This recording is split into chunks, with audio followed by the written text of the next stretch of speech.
lying on a luxurious hotel bed. A mischievous smile played on my lips as I texted my husband the news I thought would surprise him. "Congratulations! You're going to be a daddy."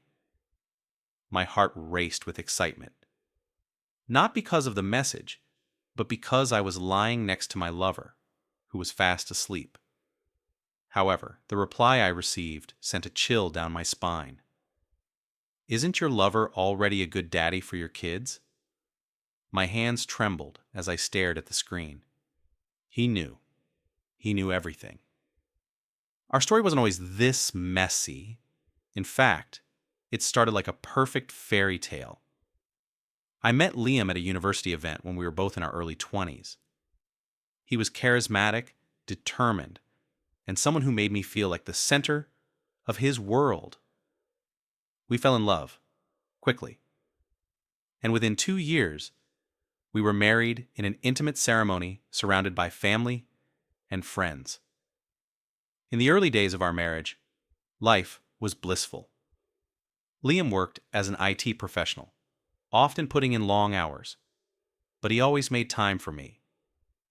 I, on the other hand, pursued a career in marketing, traveling frequently for work. Despite our demanding schedules, we found time for each other, making every moment count. But somewhere along the way, cracks began to form. Liam grew more distant, often immersed in his work. I started feeling neglected, as though I had become an afterthought in his life. That's when I met Adam, a charming colleague who gave me the attention I had been craving. At first it was innocent, a few coffee breaks, shared laughter during team meetings, and casual texts. But soon it spiraled into something more. Adam made me feel alive, in a way I hadn't felt in years. He complimented me, listened to my frustrations, and made me laugh. Before I knew it, I was lying to Liam about late-night meetings and weekend conferences, all so I could spend time with Adam. I convinced myself it was harmless, that Liam would never find out. But deep down, guilt gnawed at me, especially when I saw Liam's tired eyes searching for answers he never voiced. At first, Liam didn't say much, but I could feel the change in him. He was sharper, more observant. He started asking subtle questions that seemed harmless but made me uncomfortable. "Your conferences seem pretty frequent these days. Are marketing campaigns this demanding? You're always glowing after work trips. Is it the hotel spas or something else?" I laughed off his remarks, brushing them aside as his attempt at humor. But his piercing gaze lingered just a little too long, as though he was silently dissecting me. Liam was no fool. He wasn't the kind of man who would confront me without evidence, and that terrified me. Unbeknownst to me, Liam had already begun tracking my movements. He noticed inconsistencies in my stories, how I claimed to be at an office dinner, yet there were no charges on our shared credit card. How I said I was exhausted after a long meeting, but returned home smelling faintly of a man's cologne. One evening, as I left the house, claiming I was heading to a work seminar, Liam followed me. He parked his car a few streets away from my destination and watched as I entered a hotel lobby, arm in arm with Adam. I had no idea he was there, sitting in his car, heartbroken yet determined to uncover the truth. But Liam wasn't just observing. He was planning. He began preparing for a life without me. Quietly and methodically, he started transferring money out of our joint account into his personal one. He stopped talking about our future plans, like buying a bigger house or planning vacations. Instead, he started focusing on his own goals, without me. His suspicions turned into certainty when, one day, He overheard a conversation between me and Adam on the phone. I was giggling, calling Adam by pet names, and complaining about Liam's boring nature. That was the moment Liam decided to stop being passive. It all came to a head on that one fateful day. I had planned a weekend getaway with Adam under the pretense of a work retreat. Adam and I checked into a luxurious hotel in Texas, completely unaware that Liam had tracked my phone's location. While I was lounging in the hotel room with Adam, basking in the thrill of our stolen moments, Liam was already outside, steeling himself for what he was about to do. I texted Liam that night, believing I had the upper hand. "Congrats! You're going to be a daddy," I wrote, smirking as I sent the message. I wanted him to think I was still the devoted wife, clueless about the storm brewing inside him. When his reply came, "Isn't your lover already a good daddy for your kids?" I felt the blood drain from my face. I sat up, alarmed, as Adam asked what was wrong. My mind raced. How did Liam know? Had someone told him? Was he bluffing? Adam dismissed my panic, brushing it off as paranoia. "He probably doesn't know anything," he said, wrapping an arm around me.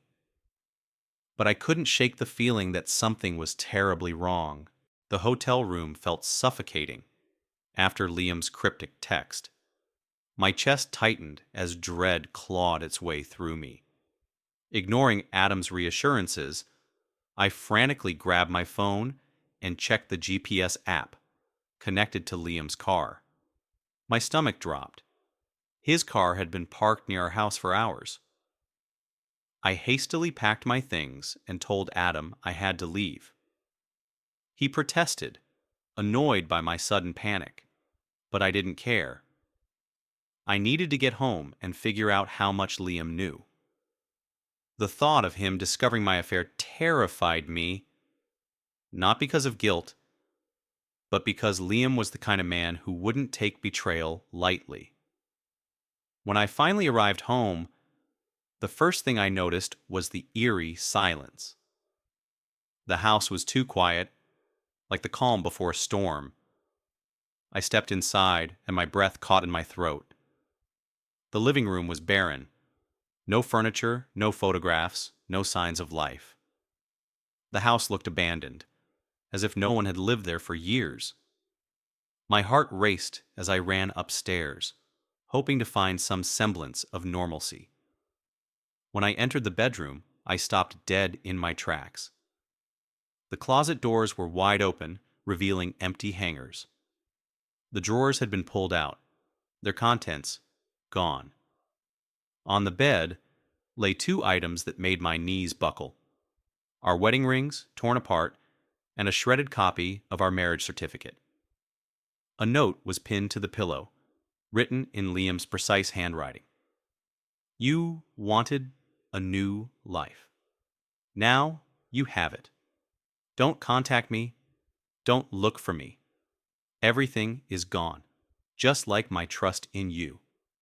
I stumbled back, clutching the doorframe for support. Tears blurred my vision as I tried to make sense of what had happened. I raced to the study, hoping to find our financial documents, but the drawers were empty. Liam had taken everything: our savings, our investments, even the emergency cash we kept in a safe. I fell to the floor sobbing. Liam hadn't just left me. He had erased me from his life. I was destitute, and the realization hit me like a ton of bricks. I had underestimated him. The emptiness of the house mirrored the emptiness inside me. My mind spiraled as I sat on the cold floor of the study, replaying every moment that led to this nightmare. The note Liam left kept echoing in my head. You wanted a new life? Now you have it. I tried to call him, but the line was dead. Every message I sent returned undelivered. My hands shook as I attempted to log into our shared bank account, only to find that I'd been locked out. He had changed all the passwords, bank accounts, insurance policies, even our shared email. It was as if I had been erased from his world entirely. I wasn't sure how long I sat there, staring at my phone in shock. Eventually, I dragged myself off the floor and decided to confront Liam. I couldn't let it end like this. I needed answers, closure, anything to make sense of what was happening. Desperation drove me to call mutual friends and family, hoping someone might know where he was. But every call was met with silence or vague responses. "Liam's fine," they would say, "but I think it's best if you leave him alone for now." The pity in their voices made my stomach churn. It was clear they all knew about my affair, and no one was on my side. I drove to Liam's parents' house, thinking they might give me a clue about where he had gone. When I arrived, his mother answered the door. She stared at me with a mix of disappointment and anger. "What are you doing here, Emma?" she asked coldly. "I need to talk to Liam," I pleaded. "Please, I just need to explain." She cut me off with a sharp laugh. "Explain? After what you've done? Liam doesn't want to see you, and frankly, I don't blame him. You destroyed him, Emma. I hope you're happy with what you've done." Tears streamed down my face as I begged her to let me in, but she shook her head and closed the door in my face. The next few days were a blur of anguish. I called Liam's work, only to be told he had taken an indefinite leave of absence. I visited our favorite places, hoping to find some sign of him, but it was as if he had vanished into thin air. One night, as I sat alone in the empty house, I realized just how far I had fallen. Adam had stopped answering my calls, likely because he had gotten what he wanted and no longer cared about me. My supposed new life had crumbled before it even began, leaving me with nothing but regret. Finally, in a last-ditch effort, I decided to hire a private investigator to track Liam down. If I couldn't find him myself, I would pay someone to do it for me. I wasn't ready to let him go. Not like this. The dim office smelled of old coffee and cheap cologne as I sat across from the private investigator, a grizzled man named Frank. He listened quietly as I explained my situation, jotting down notes with a dull pencil. "So, let me get this straight," Frank said, leaning back in his chair. "Your husband packed up and left after finding out about your affair, and now you want me to find him?" "Yes," I said, my voice trembling. "I just need to talk to him. I need to make this right." Frank raised an eyebrow, clearly skeptical. "You sure he wants to be found? Sounds like he went through a lot of trouble to disappear." I nodded, clutching the strap of my purse. "He's my husband. He can't just vanish like this. Please, I'll pay whatever it takes." He sighed, flipping his notebook shut. "All right, I'll see what I can do. Just don't expect miracles. Sometimes people don't want to be found." Days turned into weeks as I waited for updates from Frank. Each phone call from him brought a mix of hope and dread. Initially, he found small leads, transactions in nearby towns, sightings of someone matching Liam's description. But every time he got close, Liam seemed to slip away again. One evening, Frank called me with what sounded like a breakthrough. "I've got something," he said. "Your husband rented a cabin in a small town a couple hours from here. It's remote, private. Fits the profile of someone looking to lay low." My heart raced. "Did you talk to him?" Is he there now? No, I didn't approach him. That's not part of my job unless you ask for it. I just confirm the location. What you do with the information is up to you. The drive to the cabin felt like an eternity. My palms were sweaty, and my mind was racing with thoughts of what I would say when I saw Liam. Would he yell at me? Would he forgive me? Or would he refuse to even open the door? When I finally pulled up to the cabin, I saw Liam's car parked outside. The sight of it made my chest tighten. I stepped out of my car and approached the door, my knees trembling. Knocked softly at first, then harder when there was no answer. After what felt like an eternity, the door creaked open. Liam stood there, his expression unreadable. He looked different, thinner, his face shadowed with stubble. But his eyes were the same, piercing and filled with a cold anger that sent a chill down my spine. "Emma," he said, his voice flat, "what are you doing here?" I had to find you," I stammered. "I need to talk to you. Please, just hear me out." He leaned against the doorframe, crossing his arms. "You've got 5 minutes. Make it count." Emma took a deep breath, summoning every ounce of courage she could muster. Her voice trembled as she spoke. "Liam, I know I don't deserve to be here. I know what I did was unforgivable. But I need you to understand. I made a mistake, a terrible mistake, and I've been living in a nightmare ever since." Liam's face remained impassive, his piercing gaze fixed on her. He didn't move, didn't respond, and the silence was suffocating. Emma swallowed hard, tears beginning to stream down her face. "I don't know what came over me, Liam. I let myself get swept up in something I didn't even fully understand. I was selfish, stupid, and blind to what I had right in front of me. But I love you. I've always loved you."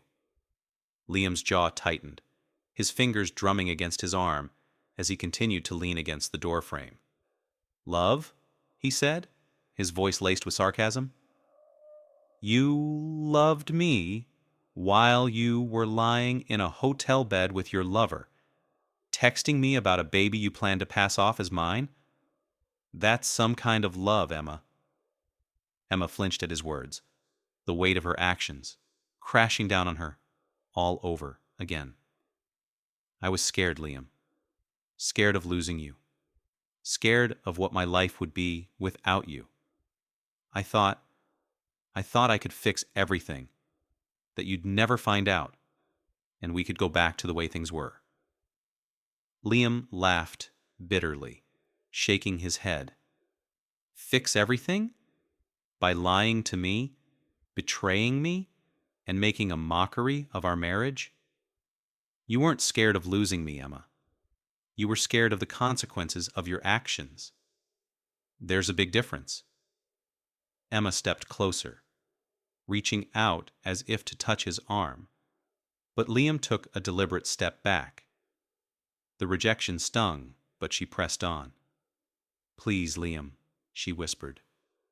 "I know I don't deserve your forgiveness, but I'm begging you to give me a chance to make things right. I'll do anything, whatever it takes. Just tell me what to do." Liam's expression hardened, his eyes narrowing as he finally straightened up and stepped forward, forcing Emma to take a step back. His voice was calm but ice cold. "What you need to do, Emma, is accept that some things can't be fixed. Some damage is permanent. I spent years building a life with you, trusting you, loving you. And you destroyed all of it the moment you let someone else into our marriage." Emma's sobs grew louder, her knees buckling under the weight of his words.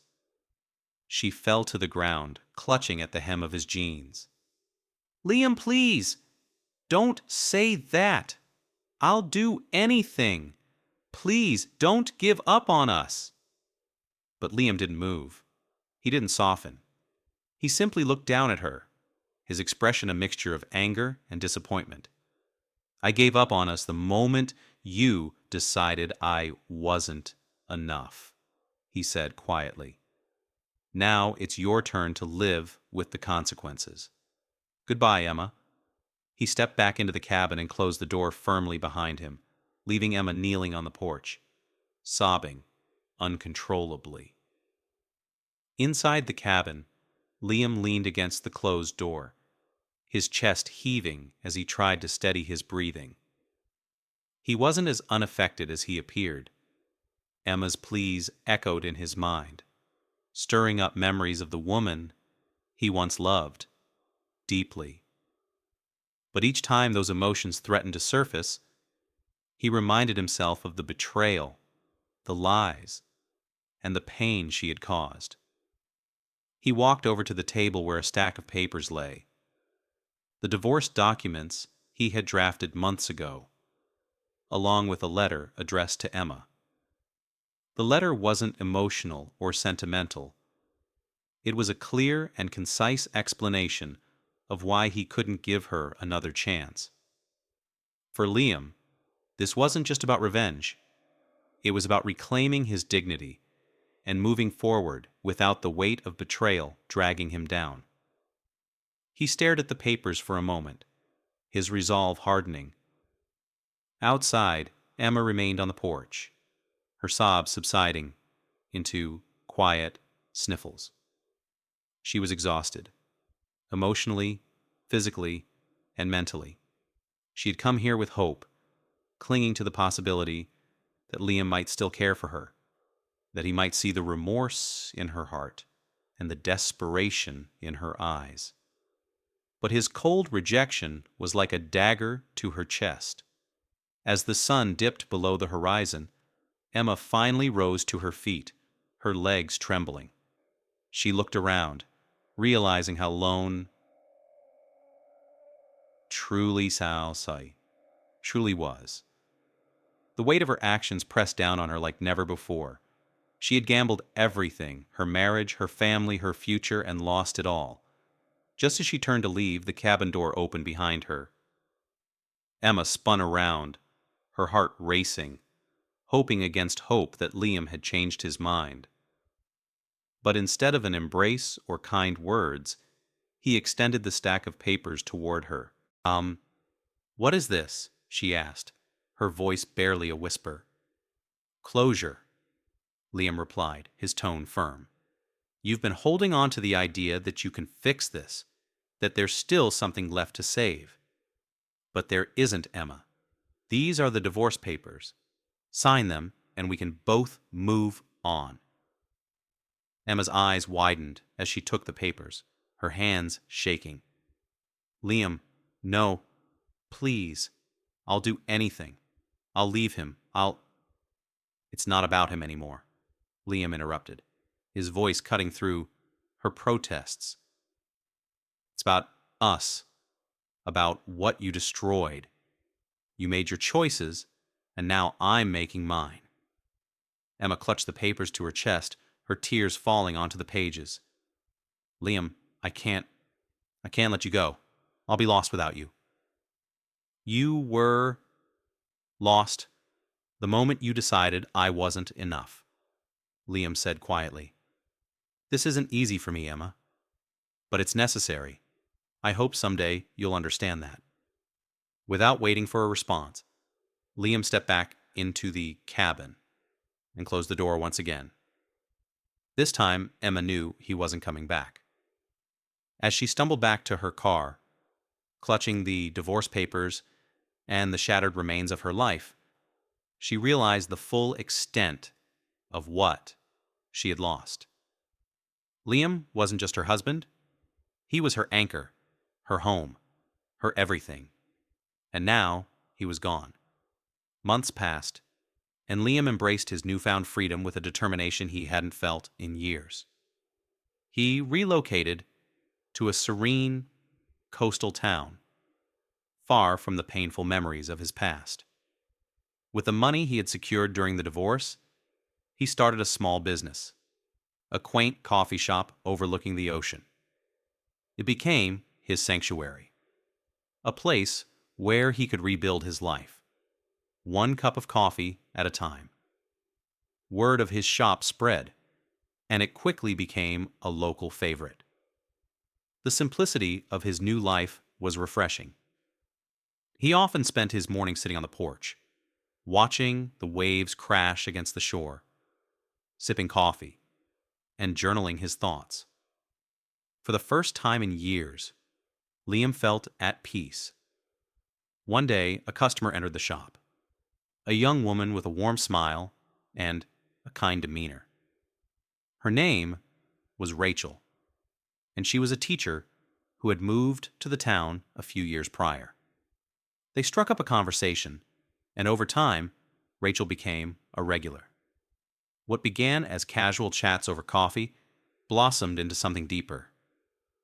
Rachel admired Liam's resilience and his ability to turn pain into purpose. Slowly, Liam began to open his heart again. It wasn't about replacing the past, but embracing the future. With Rachel's presence, Liam realized that he deserved happiness and love, built on trust and honesty.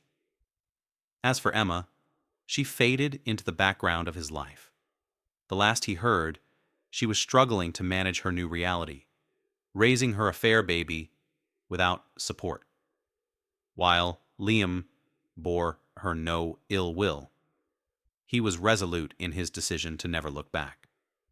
Standing on the beach one evening with Rachel by his side, Liam reflected on his journey. The pain had shaped him, but didn't define him. He had rebuilt his life, brick by brick, and now stood stronger than ever. The past was a lesson, and the future was his to create. As the sun dipped below the horizon, painting the sky with hues of orange and pink, Liam smiled. This was his fresh start, and he wasn't looking back.